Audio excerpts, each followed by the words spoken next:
पाखंड को समझाते समझाते कोशिश बेकार होती जा रही है। करवा चौथ का व्रत लाखों औरतों ने छोड़ा। इस व्रत का खंडन करते हुए इन्होंने क्या कहा, पेश है एक रिपोर्ट।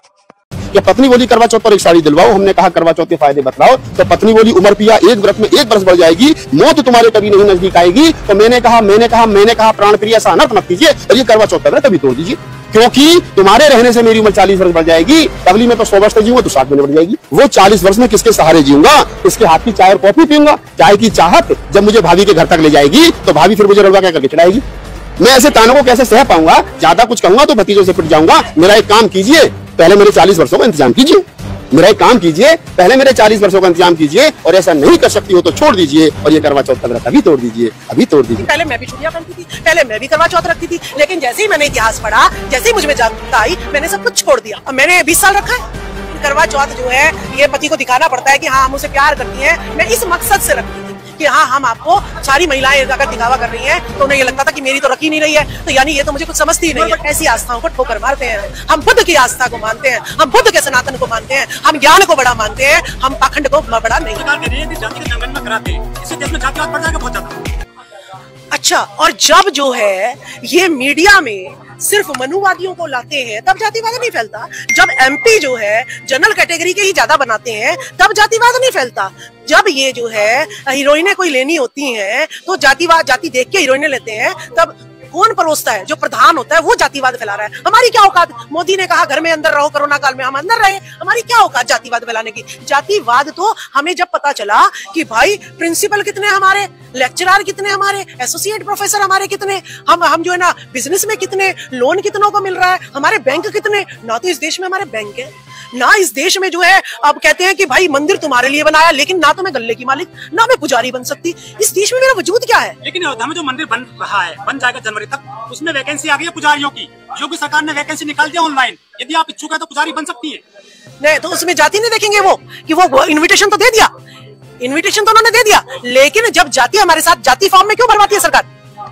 देखिए हॉस्पिटल में भी जाति भी भरवाती है और धर्म भी भरवाती है। तो जातिवाद कौन फैला रही, धर्म कौन फैला रही? सरकार फैला रही है। इसको हम समझ चुके हैं, इसीलिए हम बात करा रहे हैं कि चलो आपने ऊपर से जातिवाद फैला दिया तो आज जो है हम एक बार अपनी गणना करा भी ले कि भाई हम एक परिवार जो है मिलकर रहना चाहिए, एक समाज मिलकर रहना चाहिए, एक जाति मिलकर रहनी चाहिए। हम कम से कम इतना वजूद तो बना ले। तो जाति इन्होंने फैलाई है। दूसरी जो योगी जी ने कहा है कि हाँ भाई सभी जातियों के इन्विटेशन निकाल दिए, आइए और भरिए, ठीक है। इनमें सुनिए आवेदन तो यूनिवर्सिटी में भी निकलते हैं, एसोसिएट लेक्चरर्स के, असिस्टेंट लेक्चरर के, लेकिन जो स्टैंप आरएसएस की लगती है ना, जो मनुवादी होता है, नौकरी उसी को ही मिलती है। तो उसके कहने से, कथनी और करनी में इनकी जमीन आसमान का अंतर है। जो योगी है वो जो है योगी है, योगी को गुस्सा कभी आता नहीं है, लेकिन योगी तो गुस्सा करता है, तो वानी वो ढोंगी है, योगी नहीं है वो ढोंगी है। तो इनकी कथनी करनी में अंतर है। तो ये मत समझो कि भाई एससी वाले भी जाके पुजारी बन जाओ। क्यों? राष्ट्रपति द्रौपदी मुर्मू को जब पार्लियामेंट का उद्घाटन था तब नहीं बुलाया, और वो मंदिर का क्या कहता है जी जो है ये तो गर्भगृह में जानी नहीं चाहिए। तो ये जातिवाद कौन फैला रहा है? एक राष्ट्रपति के साथ अगर ऐसा शोषण हो सकता है तो मैं तो आम महिला हूं, तो मेरे साथ तो जातिवाद होगा ही होगा, ठीक है। तो मैं कम से कम अपने परिवार में तो मिलकर रह लूं, ठीक है। और गणना डाटा बहुत ज्यादा जरूरी है किसी भी देश का। इस देश में कितनी महिलाएं हैं, ठीक है, ये गणना होनी चाहिए। इस देश में कितने पुरुष हैं, ये गणना होनी चाहिए। अगर मैं सारे पुरुषों के कपड़े बना दूं और महिलाओं के बनाऊंगी नहीं तो ये बेवकूफी होगी या नहीं होगी? हजारों महिलाएं तो कलश लेकर चल रही हैं आजकल, मेरी माटी मेरे देश के नाम पर। वो तो खुश है मंदिर के नाम पर, धर्म के नाम पर। उन्हें अक्षर नहीं चाहिए नाम पर, जाति का चलना चाहती हूँ। देखिए ये सिर्फ और टीवी की वजह से जो अज्ञानता ये लोग परोस रहे हैं उनके वजूद में वो आती है। कुछ दिहाड़ी मजदूरी वाली लोग आते हैं यहाँ पर कि भाई चल रोटी पानी खाने को मिल नहीं रहा, चल 300 रुपए मुझे मिल रहे हैं या 100 रुपए मुझे मिल रहे हैं, तो कलश उठाने में क्या जा रहा है? उन्हें ये नहीं पता कि ये कलश उठाने से आपके वोट का अधिकार जो है ये छीन रहा है, आपके हक अधिकार छीन रहे हैं। तो ये अज्ञानता बस हो रहा है। अगर मोदी जी इनको एक्सप्लेन कर दे कि भाई तुम ये कलश उठाओगे और धर्म के नाम पे हम तुम्हें लूटेंगे, तो वो उसको जूता मारेंगे। ये पता लाखों महिलाएं जो है नवरात्र रखी है, रामलीला उन्होंने देखी है, अब जो है वो तैयारी कर रही है करवा चौथ की कल की। क्या लग रहा है? ये तो मजबूत होता जा रहा है जिसको आप जो विरोध करती है हमेशा। देखिए मजबूत कुछ नहीं हो रहा है जब तक टीवी दिखा रहा है ना। जब जैसे ही मोदी जी ने कहा कोरोना में थाली बजाओ, कोरोना भगाओ, ठीक है, तो सारे देश ने बजाई। तो यानी जैसा शासक होगा वैसा ही टीवी दिखाएगा। तो जब हमारा शासन आएगा तो हम जो है महिलाओं को जब समझाएंगे, क्योंकि पहले मैं भी चूड़ियां पहनती थी, पहले मैं भी करवा चौथ रखती थी, लेकिन जैसे ही मैंने इतिहास पढ़ा, जैसे ही मुझ में जागरूकता आई, मैंने सब कुछ छोड़ दिया। आपने कितनी बार रखा करवा चौथ? देखिए मैंने जो है मैं 2015 में जो है सस्पेंड हुई थी, 2019 में मैंने चुनाव लड़ा था, तब मुझे इतिहास का पता लगा था, और 2019 के बाद मैंने करवा चौथ का व्रत नहीं रखा। कितनी बार रखा था आपने लाइफ में? मैंने 20 साल रखा है। 20 साल बाद आपने धर्म को ढोया, फिर आप हमसे नकार रही हैं। देखिए धर्म को मैंने कभी नहीं ढोया, क्योंकि मैं साइंस की स्टूडेंट रही हूँ। मेरे पास पढ़ने के अलावा कोई ऑप्शन नहीं था, ना तो मैं व्रत रखती थी, ना मंदिर जाती थी। हम अपनी पढ़ाई करते थे। लेकिन करवा चौथ जो है ये पति को दिखाना पड़ता है कि हाँ हम उसे प्यार करती हैं। मैं इस मकसद से रखती थी कि हाँ हम आपको, सारी महिलाएं अगर दिखावा कर रही हैं तो उन्हें ये लगता था कि मेरी तो रखी नहीं रही है, तो यानी ये तो मुझे कुछ समझती ही नहीं है। बड़ी हो जाती है ना? नहीं, कोई बड़ी नहीं होती। मेरी मम्मी जो है मेरी मम्मी ने सारी उम्र करवा चौथ रखा, लेकिन बाद में जब उनकी सेहत खराब हो गई तो उन्होंने करवा चौथ का व्रत छोड़ दिया। तो पापा को तो कुछ नहीं हुआ, लेकिन मम्मी मेरी जो है अभी जो है इस प्रकृति में विलीन हो गई। कुछ लोग कहते हैं कि बाजार वादा बड़े पैमाने पर, तो करवा चौथ जैसे त्योहार है। देख माता का जो नवरात्रे रखते हैं उसमें छोटी छोटी चुन्नी बना देते हैं, कोई यूज है उसका? कपड़े का बर्बादी है, समय की बर्बादी है, पैसे की बर्बादी है। कावड़ लेने जाते हो, प्लास्टिक की इतनी इतनी चीजें बना देते हैं, कुछ यूज है उसका?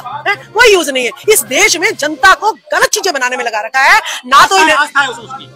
किस प्रकार की आस्था कि भांग पिलाए मुझे, ये आस्था, मुझे नशेड़ी बनाए, मैं सुरा नहीं हूँ, मैं सुर नहीं हूँ, मुझे सुरा पिलाया जाए, इस बात की आस्था। ऐसी आस्थाओं को ठोकर मारते हैं। हम बुद्ध की आस्था को मानते हैं, हम बुद्ध के सनातन को मानते हैं, हम ज्ञान को बड़ा मानते हैं, हम पाखंड को बड़ा नहीं मानते। नहीं, हम करवा चौथ तो नहीं मनाते, घरवाली मनाती होगी।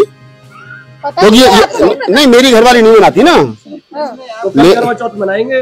नहीं, मैं तो आदमी कोई भारत में करवा चौथ नहीं मनाता है।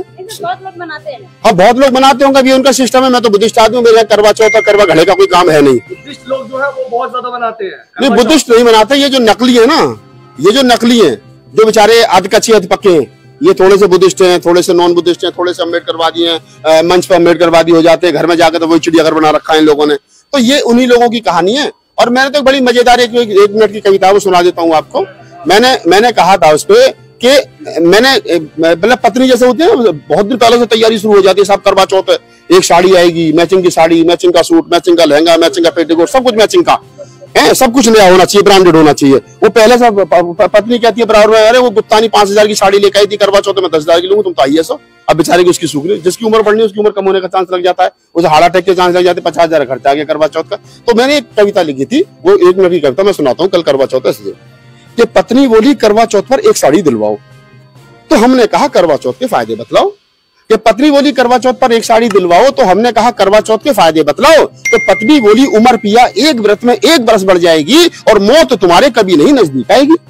तो हम तो पढ़े लिखे थे, हमने सोचा कि भारत में पति पत्नी का दाम्पत्य जीवन 40 साल का है। अगर पत्नी लगातार 40 साल तक बढ़ती रही तो मेरी तो 40 साल बढ़ गई, पत्नी की 40 साल घट गई। अब यहाँ से कविता का आनंद लें कि पत्नी बोली करवा चौथ पर एक साड़ी दिलवाओ, हमने कहा करवा चौथ के फायदे बतलाओ। तो पत्नी बोली उमर पिया एक व्रत में 1 बरस बढ़ जाएगी, मौत तुम्हारे कभी नहीं नजदीक आएगी। तो मैंने कहा प्राण प्रिय ऐसा अनर्थ मत कीजिए, और ये करवा चौथ का व्रत तभी तोड़ दीजिए, क्योंकि तुम्हारे रहने से मेरी उम्र 40 वर्ष बढ़ जाएगी। अगली में तो 100 वर्ष तक जीऊंगा, तू 60 में निपट जाएगी।